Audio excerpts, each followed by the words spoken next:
가끔 화장품이라도 바르고자 거울을 보면 언제 이렇게 세월이 흘렀나 싶습니다. 백옥 같은 피부에 분 바르던 게 엊그제 같은데 김이며 주름이며 탄력이 하나 없습니다. 그래서인지 어느 순간부터 거울도 잘 보지 않습니다. 밥 먹을 때면 나도 모르게 식탁에 밥풀이 튀어 있고 옷에 국물이 묻어 있습니다. 온전히 잘 먹은 것 같은데 언제 이렇게 흘러내렸는지, 언제 이렇게 나이가 든 것일까요? 아직 마음은 청춘인데 나이는 숫자에 불과하다고 말하고 싶은데 내 모습을 보니 차마 그 말이 입 밖에 나오질 않습니다. 이제는 주변에서 심심치 않게 이런 이야기도 들려옵니다. 어느 집 할머니는 요양원에 갔다더라. 요양병원에 들어가셨다더라. 자식네 들어가서 살려다가 눈치 보여서 그냥 요양원으로 갔다더라. 당연히 내 얘기는 아니겠지. 우리 자식들은 안 그렇겠지 싶다가도 제대로 준비해 놓지 않은 노후에 불안감이 드는 건 어쩔 수 없나 봅니다. 내가 뭘 그렇게 잘못 산 것일까요? 말년을 요양원에서 보낼 수 있다고 하니 화가 나면서도 눈물이 흐를 것 같습니다. 오늘은 요양병원 의사가 말하는 요양병원에서 눈물 흘리는 부모 이야기와 요양원에 가지 않고도 노년을 잘 보낼 수 있는 지혜를 법륜 스님의 말씀에서 찾아보고자 합니다. 요양병원 의사 선생님의 글. 요양병원에 면회 와서 서 있는 가족 위치를 보면 촌수가 딱 나옵니다. 침대 옆에 바짝부터 눈물 콧물 흘리면서 이거저거 챙기는 여자는 대부분 딸입니다. 그 옆에 뻘쭘하게 서 있는 남자는 대부분 사위일 확률이 높습니다. 문간쯤에 서서 먼 산 보고 있는 사내는 아들이 대부분입니다.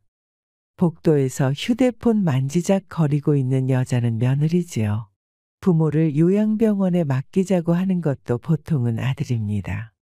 병원에서 근무하며 느꼈던 것은 그래도 이따금씩 찾아와서 살뜰히 보살피며 준비해온 밥이며 반찬이며 죽이라도 떠먹이는 자식은 대부분 딸이라는 것입니다. 딸이라고 아들이라고 모두가 그런 것은 당연히 아닙니다. 하지만 대개 아들놈들은 침대 모서리에 잠시 걸터 앉아 딸이 사다 놓은 음료수 하나 까먹고 이내에 사라집니다. 밀린 숙제를 하러 온 것 마냥 부모님을 보러 온 지 5분 만에 사라지는 자식들도 많습니다. 무슨 신주단지 마냥 금지옥엽 키워놓은 벌을 받는 것인가 싶은 마음도 들었습니다. 요즘에는 딸 바보 같은 말들이 생겨났지만 옛날에는 생각지도 못한 일이었습니다. 딸 하나 10아들 부럽지 않은 세상인 것을 그때는 몰랐습니다. 오늘도 요양병원에 갇혀 병원의 강요가 규칙이라는 명목으로 둔갑하고 내 의지와 삶을 송두리째 뺏겨버린 이들을 봅니다. 하는 일 없이 잠만 자다가 일어나서 먼 산만 바라보는 공허한 눈동자를 보며 저 모습이 나의 미래가 아닐까 두렵기도 합니다. 환자들을 보러 오는 가족들은 당신들이 무감각하게 바라보는 요양병원의 환자들처럼 곧 당신의 미래가 그렇게 될 수 있다는 것을 알까요? 요양병원에서의 입원이 길어지면 차라리 죽는 것이 낫다고 외치는 사람도 많습니다. 이곳에 들어오면 살아서 나가는 일은 잘 없습니다. 하지만 마음대로 죽지는 못합니다. 본인의 의지로 요양병원에 오는 사람은 잘 없습니다. 그렇듯 인생의 끝자락을 요양병원에서 마무리하게 되는 것도 본인의 의지와는 상관이 없습니다. 그들의 죽음이 어떻게 평안할 수 있을까요? 지금도 많은 노인들이 창살 없는 감옥에서 의미 없는 삶을 연명하며 희망 없는 하루하루를 요양병원이나 요양원에서 보내고 있습니다. 그들도 자신의 말로가 그렇게 될 줄은 전혀 몰랐을 것입니다. 자신과는 절대 상관이 없는 이야기라고 믿고 싶겠지만 그것은 희망사항일 뿐 결코 남의 이야기가 아닙니다. 우리는 나이가 들고 서서히 정신이 빠져나가면 어린애처럼 속이 없어지고 결국 원하든 원치 않든 자식이 있든 없든 마누라나 남편이 있건 없건 돈이 있건 없건 잘 살았건 잘못 살았건, 세상 감투를 썼건 못 썼건, 잘났건 못났건 대부분 요양원이나 요양병원에서 생의 마지막을 보내게 됩니다. 고려시대의 60세가 넘어 경제력을 상실한 노인들은 밥만 축낸다고 자식들의 지게에 실려 산속으로 고려장을 떠났다고들 하는데 실제로 오래전 일제가 만든 거짓 역사였습니다. 하지만 오늘날에는 요양원과 요양병원이 노인들의 고려장터가 되고 있는지도 모르겠습니다. 한번 자식들에게 떠밀려 그곳에 유배되면 살아서 다시는 집으로 돌아가지 못하니 그것이 고려장터가 아니고 무엇이겠냐고 말하는 사람도 있습니다. 그곳은 자기가 가고 싶다 해서 갈 수 있는 곳도 가기 싫다고 해서 안 가는 것도 아니라고 합니다. 늙고 병들고 정신이 혼미해져서 자식들과의 대화가 단절되기 시작하면 갈 곳은 그곳밖에 없습니다. 결국 초라하게 늙어버린 나를 받아주는 곳도 요양병원과 요양원뿐입니다. 자식들도 살기 힘들다고 합니다. 그래서 산 사람들은 살아야 한다며 부모 스스로 오시는 분들도 있습니다. 이런들 저런들 어쩌겠습니까? 그래도 내 정신 가지고 사는 동안이라도 맛있는 거 먹고 가고 싶은 곳 가보고 보고 싶은 거 보고 하고 싶은 것 하면서 즐겁고 재미있게 살아야지 합니다. 내게 주어진 시간을 헛되이 보낼 수는 없으니까요. 담담하지만 남일이 아닌 것처럼 써내려온 의사 선생님 글에서 많은 쓸쓸함이 묻어나는 것 같습니다. 제가 영상을 준비하면서 눈물을 꼭꼭 참은 글이 있습니다. 어느 한 할머니께서 요양원에 입원하기 전 자식들에게 남긴 편지입니다. 내 사랑하는 아들, 딸들아. 언젠가 우리가 늙어서 약하고 지저분해지거든 인내를 가지고 이해해다오. 늙어서 음식을 흘리면서 먹거나 옷을 더럽히고 옷도 잘 입지 못하게 되면 내가 어렸을 적 먹이고 입혔었던 시간들을 떠올리면서 미안하지만 참고 받아오. 늙어서 말을 할 때 했던 말을 하고 또 하더라도 말하는 중간에 자르지 말고 끝까지 들어주면 좋겠다. 내가 어렸을 때 좋아하고 듣고 싶어 했던 이야기를 네가 잠이 들 때까지 셀 수 없이 되풀이하면서 들려주지 않았니? 훗날에 혹시 목욕하는 것을 싫어하면 너무 부끄럽게 하거나 타박하지는 말아다오. 수없이 핑계를 대면서 목욕을 하지 않으려고 도망치던 너를 씻기려고 따라다니던 모습을 기억해 주려무나. 혹시 새로 나온 기술을 잘 모르면 그 방법을 다정하게 가르쳐다오. 우리는 내게 얼마나 많은 것을 가르쳐 주었는지 아니. 상하지 않은 음식을 먹는 법, 옷을 입는 법, 힘들 때 이겨내는 방법 등 삶에 도움이 되는 많은 것들을 알려주었단다. 점점 기억력이 약해져 무언가를 자주 잊어버리거나 말이 막혀 대화가 잘 안 될 때면 성급해하지 말고 기억하는데 필요한 시간을 주거라. 그리고 혹시 기억을 못해도 너무 나무라지는 말아다오. 우리에게 가장 소중한 것은 우리가 너와 함께 있다는 것이고 말을 들어주는 내가 있다는 것이 중요하단다. 또 음식 먹기를 싫어하거든 억지로 먹이려고 하지 말아다오. 언제 먹어야 하는지 혹은 먹지 말아야 하는지는 잘 알고 있단다. 다리가 힘이 없고 쇠약하여 잘 걷지 못하게 되거든 걷는 것이 위험하지 않게 도와다오. 내가 뒤뚱거리며 처음 걸음마를 배울 때 우리가 한 것처럼 내 손을 빌려다오. 그리고 언젠가 우리가 더 이상 살고 싶지 않다고 말을 하면 우리에게 화내지 말아다오. 너도 언젠가 우리를 이해하게 될 거란다. 노인이 된 우리는 인생을 그냥 단순히 살아온 것이 아니라 사는 것은 투쟁이었고 사느냐 죽느냐 생사를 많이도 넘어왔단다. 비록 우리가 너를 키우면서 많은 실수를 했어도 우리는 부모로서 줄 수 있는 가장 좋은 것들과 부모로서 보여줄 수 있는 가장 좋은 삶을 너에게 보여주려고 뼈를 깎으며 이 한 몸 바쳐 최선을 다했단다. 내 사랑하는 아들, 딸들아. 너희가 어디에 있든지 무엇을 하든지 너를 사랑한다. 너의 모든 것을 사랑한단다. 담담하게 눌러 쓴 편지에서 자식을 사랑하는 마음이 느껴져 짠하고 울컥한 편지였습니다. 그렇다면 나이 들어 요양원에 가지 않고 노후를 행복하게 보내기 위해서 어떻게 해야 가장 현명할까요? 자식들에게 의지하지 않고 행복하게 지내기 위해 대비해야 할 점을 법륜 스님의 말씀에서 찾아보았습니다. 영상 끝까지 보신다면 여러분의 노후 준비에 큰 도움이 되실 겁니다. 자식이 찾아오는 부모가 되는 법. 나이 듦이란 무엇인가요? 늙어간다는 것은 무엇일까요? 봄에 새싹이 돋고 꽃이 피고 가을에 단풍이 들고 결국은 낙엽이 되어 떨어집니다. 우리는 꽃이 예쁘다고 합니다. 봄의 새싹이나 꽃만 아름답기만 한가요? 봄꽃도 새싹도 예쁘지만 가을의 단풍도 아름답습니다. 봄에 꽃놀이도 가지만 가을에 단풍놀이도 갑니다. 우리 인생도 그렇습니다. 아이가 태어나 어릴 땐 살결도 곱고 얼굴도 곱고 또 이팔 청춘 10대 후반이 되면 복사꽃처럼 피어난다고 하듯 젊음은 아름답습니다. 그런데 늙으면 눈도 귀도 잘 안 보이고 안 들리고 얼굴에는 주름이 지고 머리는 흰머리로 새고 늙으면 추하다고 합니다. 그러나 반드시 추하기만 한가? 그렇다고만 할 수 없습니다.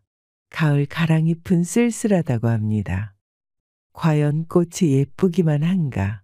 인생도 나이가 들어야 삶의 맛이 있습니다. 늙으면 초라해지느냐, 늙음이 원숙해지느냐는 몸을 가지고 이야기하는 것이 아닙니다. 마음이 문제입니다. 그래서 봄에 피는 꽃이나 새싹만 예쁜 것이 아니고 가을 단풍도 잘 물들여 놓으면 꽃보다 더 예쁩니다. 머리가 희끗희끗하고 얼굴에 주름살이 지고 해야 훨씬 더 좋아 보입니다. 입에서 나오는 한마디 한마디도 인생의 경험에서 나옵니다. 잘 늙어서 그런 멋을 부리려면 5가지를 꼭 기억하세요. 첫째, 늙어도 건강해야 합니다. 젊은이처럼 힘을 쓰고 뛰어다니라는 것이 아닙니다. 기본적으로 정신이 맑아야 합니다. 정신이 맑고 신체가 건강해야 합니다.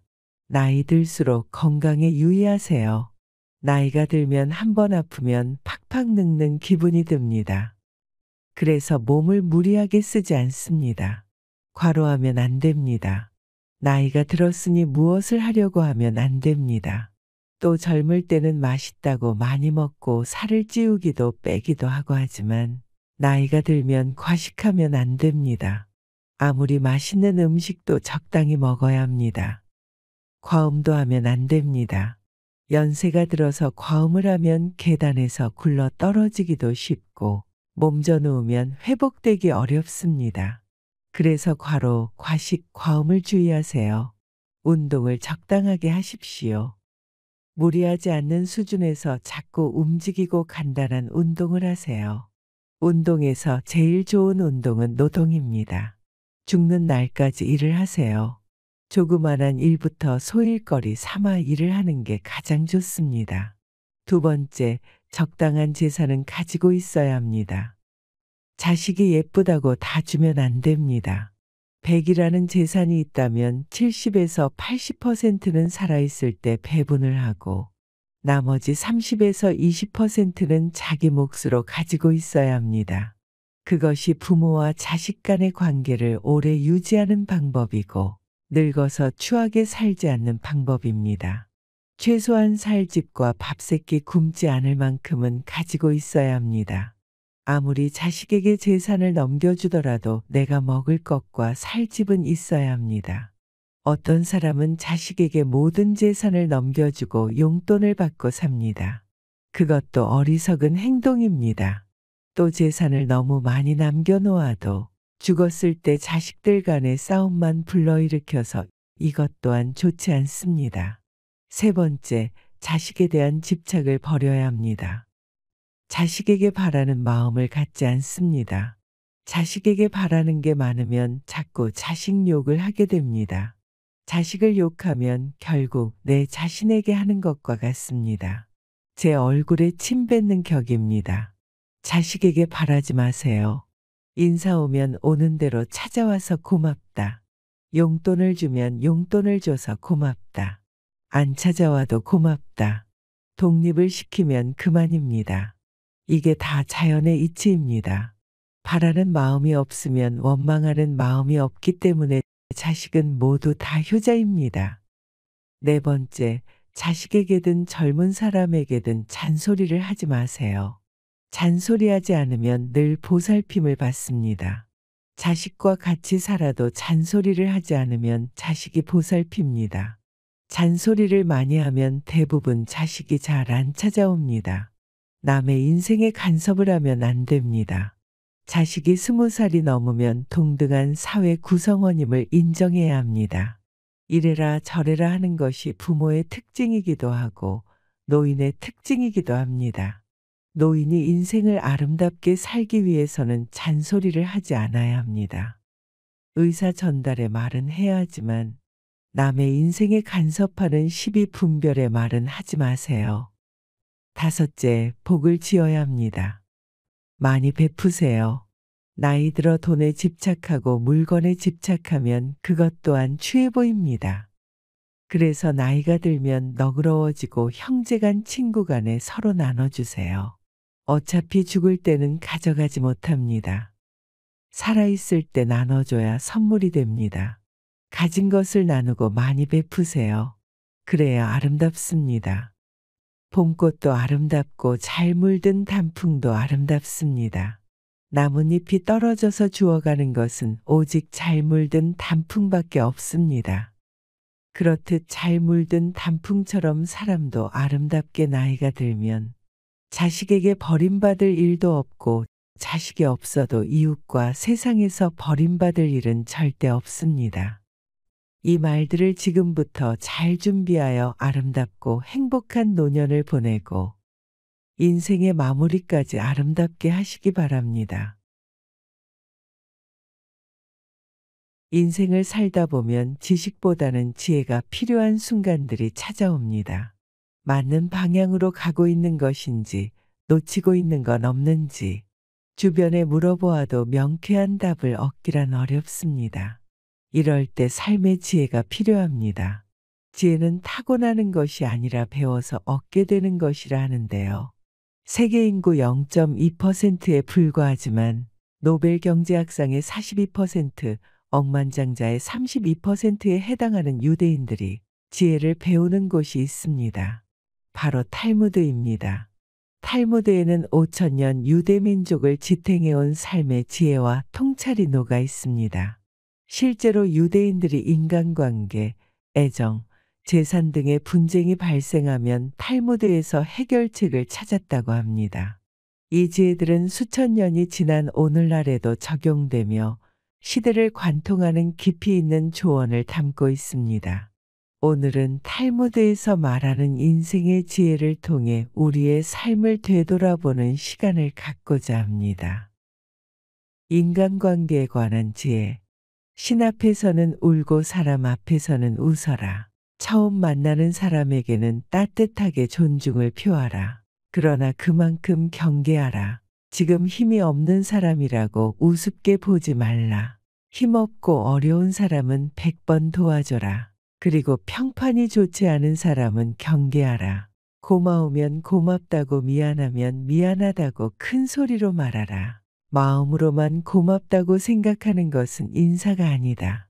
남은 내 마음속까지 읽을 만큼 한가하지 않다. 내 밥값은 내가 내고 남의 밥값도 내가 내라. 남이 해주는 것을 당연하게 생각하지 마라. 그 사람 입장에 서기 전까지 절대 그 사람을 욕하거나 책망하지 말라. 불순한 동기에서 생기는 애정은 그 동기가 사라져 갔을 때 죽어버린다. 만나는 모든 사람에게 무엇인가를 배울 수 있는 사람이 세상에서 가장 현명한 사람이다. 사람을 알려면 그의 지갑과 쾌락 그리고 불평을 보라. 상대를 물어뜯을 수 없다면 이를 보이지 말라. 공짜로 처방전을 써주는 의사의 충고는 듣지 마라. 말을 부리려면 채찍보다 먹이로 다루는 것이 낫다. 누구든 애교를 떠는 자를 조심하라. 한 손으로 누군가를 밀칠 때는 다른 한 손으로 그 사람을 잡아당겨라. 자신에게 잘해주는 사람을 버리지 마라. 한평생 살아가면서 그런 사람 만나는 건 쉽지 않다. 당신이 남에게 범한 작은 잘못은 큰 것으로 보고 남들이 당신에게 범한 큰 잘못은 작은 것으로 보라. 자기보다 현명한 사람에게 지는 것이 자기보다 어리석은 사람에게 이기는 것보다 이롭다. 상대의 선의를 역으로 이용하지 말라. 먼저 인사하는 사람이 축복도 먼저 받는다. 어리석은 자를 없인 여겨서는 안 된다. 어리석은 자가 있기 때문에 당신은 현명해지는 것이다. 남을 도와줄 때는 화끈하게 도와줘라. 도움을 줄 건지 말 건지 흐지부지하거나 조건을 달지 마라. 괜히 품만 팔고 욕만 먹는다. 조의금을 많이 내라. 사람이 슬프면 조그만 일에도 예민해진다. 어렵고 힘들게 살아가고 있는 사람들에게 관심을 가지고 잘 대해주어라. 그렇지 않은 사람은 경계하라. 나중에 당신이 어려워지면 배신할 사람이다. 두 사람이 싸울 때 먼저 싸움을 포기하는 자가 더 고상한 사람이다. 끝까지 싸워서 원한을 풀고 난 뒤라고 해도 당신의 마음은 개운하지 않을 것이다. 그러나 용서해준 뒤의 마음은 시원하고 맑다. 파리와 같은 인간은 남의 상처에 모여들고 싶어 한다. 상대에게 한 번 속았을 때는 그 사람을 탓하라. 그러나 그 사람에게 2번 속았거든 자신을 탓하라. 우정에 관한 지혜. 친구는 석탄과 같다. 적당한 거리를 유지하면 몸을 따뜻하게 할 수 있지만 너무 가까이 하면 몸을 데이고 만다. 애매한 친구보다는 차라리 분명한 적이 낫다. 낯선 사람의 100마디 모략보다 친한 친구의 말 한마디가 더 큰 상처를 남긴다. 친구에는 세 부류가 있다. 음식과 같아서 항상 옆에 두는 친구, 약과 같아서 가끔 필요한 친구, 질병과 같아서 항상 피해야 하는 친구이다. 결점이 없는 친구를 사귀려고 한다면 평생 친구를 가질 수 없을 것이다. 친구에게 돈을 빌려주지 않는 사람은 친구를 잃지 않는다. 친구가 꼴을 가지고 있다고 해서 그 친구까지 핥아먹어서는 안 된다. 당신을 비판하는 친구를 가까이 하고 당신을 칭찬하는 친구는 멀리하라. 친구의 결점부터 찾으려 드는 사람은 친구 복이 없다. 적에게 숨겨야 할 것은 친구에게도 숨겨라. 나쁜 친구는 당신의 수입은 신경 써도 당신의 지출은 생각하지 않는다. 친구인 체 하는 사람은 마치 철새와 같아서 날씨가 추워지면 곧 당신 곁을 떠날 것이다. 완벽한 친구를 찾는 자에게는 단 한 명의 친구도 없다. 아내를 고를 때는 한 단계 눈을 낮추고 친구를 고를 때는 한 단계 수준을 높여라. 편견을 버리면 친구를 얻는다. 당신이 가장 믿을 만한 친구는 거울 속에 있다. 도전과 성공에 관한 지혜. 이보다 더한 불행은 언제나 있다고 생각하라.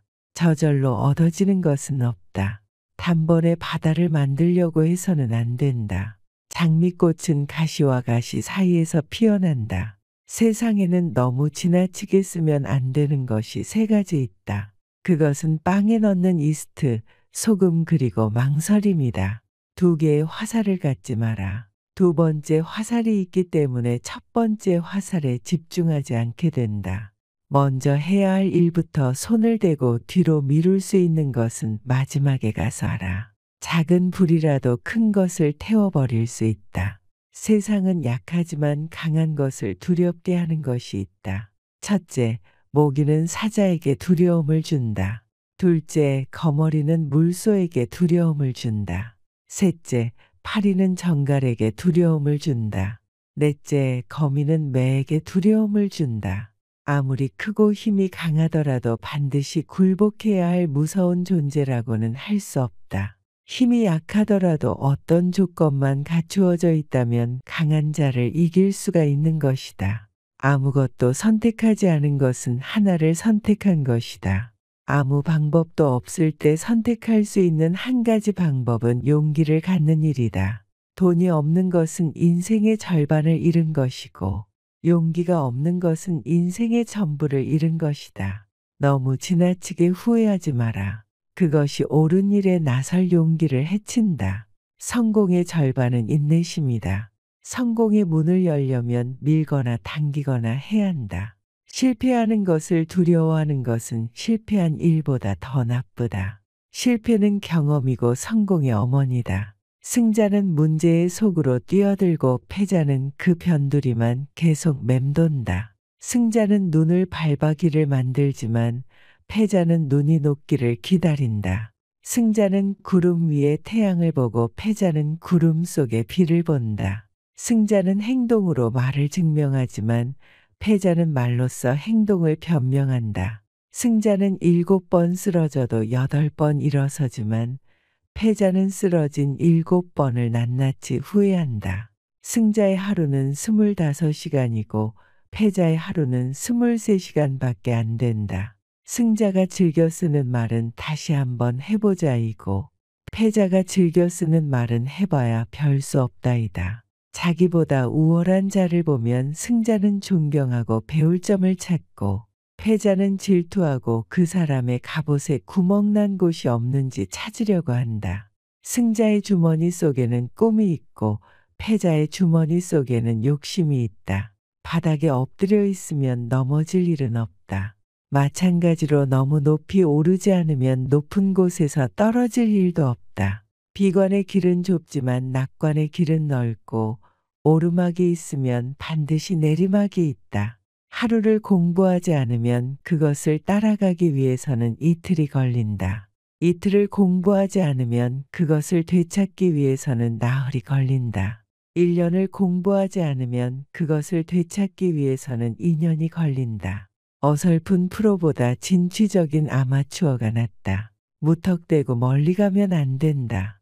돌아올 길이 멀어진다. 희망은 미래를 자기 것으로 만드는 강력한 무기다. 희망을 버리지 않는 한 인생은 미래의 꼬리를 잡고 있는 것이다. 사람은 3가지 이름을 갖는다.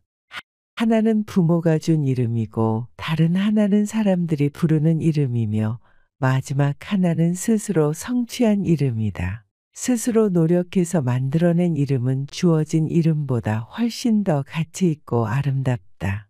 잘 살아라. 그것이 최고의 복수다. 태도에 관한 지혜. 지나친 겸손은 거만함과 다를 바 없다. 올바른 자는 자기 욕망을 조절하지만 올바르지 않은 자는 욕망에 조종당한다.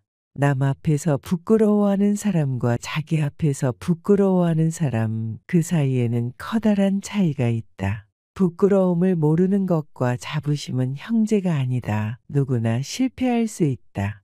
또한 그 실패가 한 번으로 끝나지 않을 수도 있다. 하지만 같은 방법으로 또 다시 실패를 했다면 더 이상 자신에게 관대해질 필요는 없다. 그것은 이제 상황의 문제가 아니다. 그렇다고 방법만의 문제도 아니다. 반성할 줄 모르는 자신에 대한 각성이 절실한 것이다. 누군가에게 속았다면 그의 속임수를 원망할 수도 있고 자신이 순수했다고 생각할 수도 있다. 하지만 다시 또 그에게 속았다면 그의 천부적인 사기꾼적 재능만을 욕할 것도 아니다. 당신 역시 그의 유혹을 즐겼다는 이야기다. 스스로 반성하는 사람이 서 있는 곳은 가장 훌륭한 성자가 서 있는 곳보다도 성스럽다. 이미 지나버린 일을 후회하기보다 하고 싶었던 일을 못한 것을 후회하라. 여유가 있을 때 배우겠다고 변명하지 말라. 삼나무처럼 딱딱하고 굽힐 줄 모르는 사람이 아니라 갈대처럼 부드럽고 굽힐 줄 아는 사람이 되어라. 남들로 하여금 자기를 칭찬하게 하는 것은 좋으나 스스로를 칭찬하는 것은 옳지 않다. 자신의 결점을 찾아내려 애쓰는 사람은 남의 결점을 찾지 않으며 남의 결점만 찾아내는 사람은 자기 결점을 찾지 못한다. 자기 결정을 쉽게 고치지 못하더라도 자기 향상을 위한 노력을 계속해야 한다. 원망하기 전에 쥐구멍부터 막아라. 평소에 잘해라.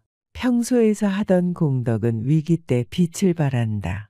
한 사람이 당신에게 당나귀다라고 말하는 것은 상관없다. 두 사람이 그렇게 말하거든 걱정하라. 세 사람이 그렇게 말하거든 자신을 위해 안장을 사도록 하라. 뛰어난 사람은 두 가지 교육을 받고 있다. 그 하나는 스승로부터 받는 교육이며 다른 하나는 자기 자신으로부터 받는 교육이다.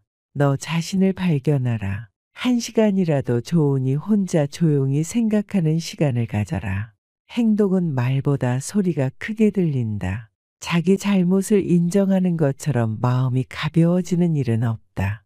그러나 자기가 옳다는 것에 인정을 받으려는 것처럼 마음이 무거운 일은 없다. 강한 사람이란 자기를 억누를 수 있는 사람과 적을 친구로 바꿀 수 있는 사람이다. 일생을 울며 허송해서도 안 되고 웃고만 보내서도 안 된다. 내일 일어날 일을 미리 걱정하지 마라.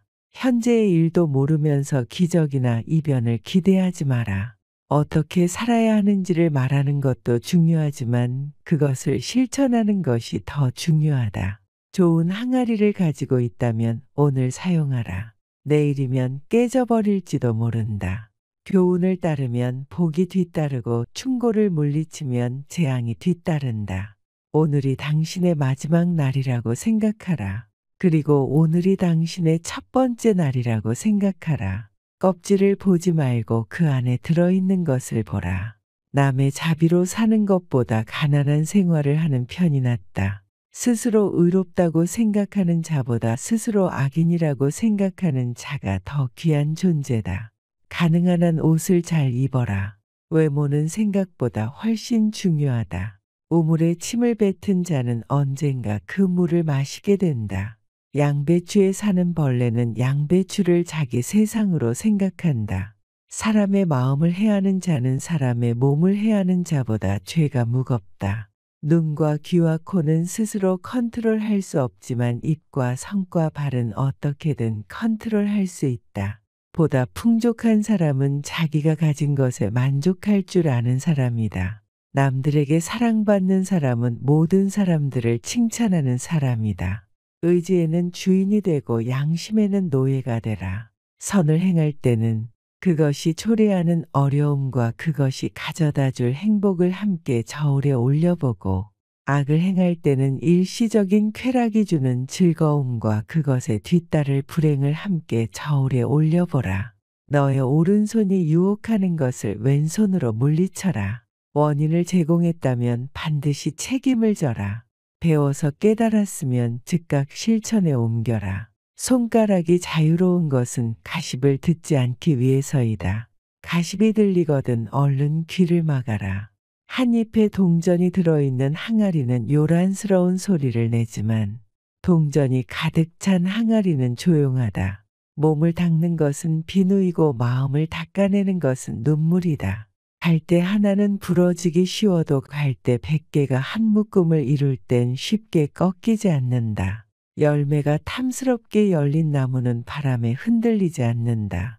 돌이 항아리 위로 떨어져도 그것은 항아리의 불행이고 항아리가 돌 위에 떨어져도 그건 역시 항아리의 불행이다. 이유야 어쨌든 항아리의 불행이다. 적당히 어리석은 자가 더 어리석다. 눈이 보이지 않는 것보다 마음이 보이지 않는 쪽이 더 두렵다. 촛불 한 자루로 여러 자루의 초에 불을 붙인다 해도 첫 초의 빛은 흐려지지 않는다. 금화는 흙 속에서도 빛난다. 임금은 나라를 다스리지만 현인은 임금을 다스린다. 악마가 인간들을 찾아다니기 바쁠 때는 대신 술을 보낸다. 술이 들어가면 비밀은 밖으로 나온다. 말에 관한 지혜. 사람에게 하나의 입과 두 개의 귀가 있는 것은 말하기보다 듣기를 2배로 하라는 뜻이다. 인간이 말을 하는 것은 태어나면서 곧 배우지만 입을 다무는 것은 어지간해서 배우기 힘들다. 거짓말쟁이는 뛰어난 기억력을 가져야 한다. 거짓말을 해서는 안 된다. 그러나 진실 중에도 말해서는 안 되는 것이 있다. 자신의 말을 자신이 건너는 다리라고 생각하라. 튼튼한 다리가 아니면 당신은 만나지 않을 것이다. 남을 헐뜯는 말은 세 사람을 죽인다. 자기 자신과 상대방 그리고 그것을 듣고 있는 사람이다. 입을 닫을 줄 모르는 사람은 대문이 닫히지 않는 것과 같다. 새장에서 도망친 새는 붙잡을 수 있으나 입에서 나간 말은 아무리 달려가도 붙잡을 수 없다. 입보다 귀를 상석에 앉혀라. 진실도 거짓말처럼 위험하다. 가장 큰 고통은 남에게 말하지 못하는 것이다. 지혜로운 사람은 자기 눈으로 직접 본 것을 남에게 말하고 어리석은 자는 자기 눈으로 못 보고 뒤로만 들은 것을 말한다.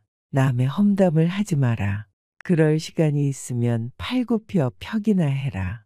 귀로 무엇을 들을 것인가, 눈으로 무엇을 볼 것인가는 자기 의지대로 하기 어렵다. 그러나 입은 의지대로 할 수 있다. 당신의 혀에게 나는 잘 모릅니다 라는 말을 열심히 가르쳐라. 혀는 마음의 붓이다. 남의 입에서 나오는 말보다 자기 입에서 나오는 말을 잘 들어야 한다. 고약한 혀는 고약한 손보다 나쁘다. 현명한 말은 현명한 행동보다 못하다. 자신보다 현명한 사람 앞에서는 침묵하라. 한 대 맞은 아픔은 언젠가는 없어지지만 모욕당한 말은 영원히 남는다. 급하게 말하는 사람은 급하게 잘못을 저지른다. 말이 당신의 입 안에서 돌고 있을 때 그 말은 당신의 노예이지만 일단 밖으로 튀어나왔을 때는 당신의 주인이 된다. 당신이 비밀을 지키고 있을 때 비밀은 당신의 포로이다. 그러나 당신이 그것을 말해버린 순간부터 당신은 비밀의 포로가 된다. 주위가 환하게 트인 들판이라도 흙이 조금 부풀어 올라 있거든 비밀을 털어놓지 마라. 밤에 이야기할 때는 소리를 낮추고 낮에 할 때는 주위를 살펴라. 현명한 사람은 자기가 무슨 말을 하고 있는지를 알고 있으며 어리석은 사람은 자기가 말하고 있다는 사실만 안다. 침묵도 하나의 대답이다. 침묵은 어진 사람을 더욱 어질게 한다. 그러므로 어리석은 자는 침묵의 소중함을 알지 못한다. 싸움을 잠재우는 가장 좋은 약은 침묵이다. 어리석은 자가 자신의 어리석음을 감추는 것은 쉽다. 입을 꼭 다물고 있으면 된다. 어리석은 사람을 어떻게 분별할 것인가? 어리석은 사람은 수다스럽다. 영혼도 휴식이 필요하기 때문에 인간은 잠을 자는 것이다. 입에도 휴식을 주고 남의 말에 귀를 기울여라. 즐겁게 오래 살고 싶으면 고로 숨을 쉬고 입을 다물어라. 물고기의 입이 낚싯바늘에 걸리듯 인간 또한 입으로 걸려든다. 거짓말쟁이가 받는 가장 큰 벌은 그 사람이 진실을 말했을 때에도 다른 사람이 믿어주지 않는 것이다. 말은 깃털처럼 가벼워서 주워 담기 힘들다. 책임질 수 있는 말만 하라. 당신의 친구는 친구를 가졌고 그 친구도 다른 친구가 있으며 그 친구의 친구도 다른 친구가 있다. 그러므로 당신 친구에게 이야기하는 것을 조심하라. 돈에 관한 지혜. 두툼한 지갑이 좋은 것만은 아니지만 텅 빈 지갑이 좋은 것도 아니다. 돈은 기회를 만들어준다. 돈은 모든 것을 좋게 하지도 않지만 모든 것을 나쁘게 하지도 않는다. 부자를 칭송하는 것은 부자를 칭송하는 것이 아니라 부자가 가지고 있는 돈을 칭송하는 것이다. 재산이 많으면 걱정거리가 그만큼 늘어나지만 재산이 전혀 없으면 걱정거리가 더 많다. 가난이 수치는 아니지만 그렇다고 명예도 아니다. 인간에게 필요한 것은 의식주다. 그러나 그 의식주는 돈으로 마련한다. 돈이란 그것을 가지지 못한 사람에게는 매우 소중해 보인다. 사람을 상처 입히는 것이 세 가지 있다. 번민과 말다툼 그리고 텅 빈 지갑이 그것이다. 그 중에서도 텅 빈 지갑이 가장 크게 사람을 상처 입힌다. 돈은 쫓으면 달아나고 필요 없다고 생각하면 따라와 자연히 모인다. 돈은 그냥 주는 것보다 빌려주는 것이 낫다. 그냥 주면 받는 사람이 준 사람보다 밑에 있어야 되지만 빌려주고 빌린다면 대등할 수 있다. 사람은 태어날 때 두 손을 꼭 쥐고 있지만 죽을 때는 두 손을 편다. 태어날 때는 세상 모든 것을 움켜잡고 싶어 하지만 죽을 때는 빈손이기 때문이다. 동물은 자기와 같은 종류의 동물들과만 생활한다. 늑대가 양과 섞일 리는 없고 하이에나가 개와 섞일 수가 있을까? 부자와 가난뱅이도 그와 마찬가지이다. 부자들이 즐기는 쾌락은 가난한 자의 눈물로 얻어지는 법이다. 몸은 마음에 의존하고 마음은 돈에 의존한다. 의학은 가난의 고통을 제외한 모든 것을 치료한다. 돈을 사랑하는 것으로는 부자가 될 수는 없다. 돈이 당신을 사랑해야 한다. 자신이 가진 돈을 벌 수 있을까? 있다. 쓰지 않는 것이다. 겨울에 땔감을 사는데 써야 할 돈을 여름에 놀기 위해 쓰지 마라. 고깃국을 먹고 빚쟁이로부터 도망쳐 다니는 것보다 시래기국을 먹고 당당하게 거리를 활보하는 것이 낫다. 부자가 되는 방법이 하나 있다. 내일 할 일을 오늘 하고 오늘 먹을 것을 내일 먹으면 된다. 가난한 사람은 사계절밖에 고생하지 않는다. 봄, 여름, 가을, 겨울이다. 남의 돈을 빌릴 때 좋아하지 마라. 갚을 때 울게 된다. 인간에 관한 지혜. 인간은 강철보다 강하고 파리보다 약한 존재다. 이미 행해진 행동은 변하지 않지만 인간은 날마다 변해간다. 인간은 20년 걸려서 배운 것을 단 2분 만에 잊어버릴 수 있다. 인류를 아끼고 사랑하기는 쉬워도 인간을 아끼고 사랑하기는 쉽지 않다. 인간에게 가장 가까운 것은 지성이요. 가장 무서운 적은 욕망이다. 인간은 자기가 가진 것을 소홀히 여기고 자기가 갖지 못한 것을 탐낸다. 사람의 얼굴이 저마다 다르듯이 저마다 가지고 있는 비밀도 다르다. 노예라도 현실에 만족하면 자유롭고 자유로운 인간도 현실에 불만이 있으면 그 즉시 노예가 된다.